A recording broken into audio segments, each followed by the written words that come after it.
Hi guys, welcome back from spring break. I'm going to read you a story about the bears in the sky, Ursa Major and Ursa Minor. And you can see that I'm recording in my living room with my lovely two children who are going to be listening with us today too. The story of the bears has been around for a long time and has many different versions. The Alaskans and Siberians have their own version of the bears because it can always be seen in the northern hemisphere. But our version is going to start about 2,000 years ago with the Romans. Our story begins, as most stories do, with a beautiful maiden. Her name was Callisto.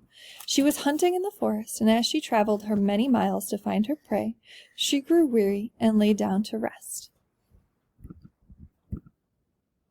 The god Jupiter, which you can see right here, was taken by her beauty and caused Jupiter's wife, Juno, over here to become jealous of Callisto. Jupiter, being a Roman god, and remember these are different times, y'all, took advantage of Callisto. Poor Callisto, lacking modern birth control, grew pregnant and gave birth to Jupiter's son. Juno wanted to punish Callisto, so she changed Callisto into a bear so she would no longer be beautiful.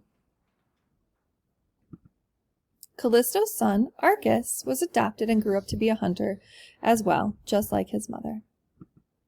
One day, Arcas was hunting in the forest, and Callisto saw him and became so overjoyed at seeing him that she rushed to meet him and forgot she was a bear. Arcas, making the same mistake we all would, thought he was being attacked and shot an arrow at Callisto. Jupiter saw the arrow and stopped it to protect her. To save Callisto and Arcas from the machinations of Juno, Jupiter changed Arcas into a bear as well. To further protect the bears, Jupiter grabbed them by the tails and flung them up into the heavens so they could live peacefully among the stars.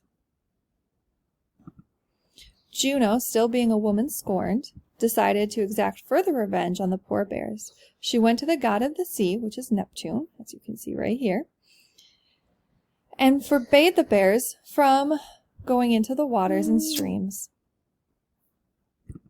This caused the bears to be doomed to wander around the North Star, also known as Polaris, forever.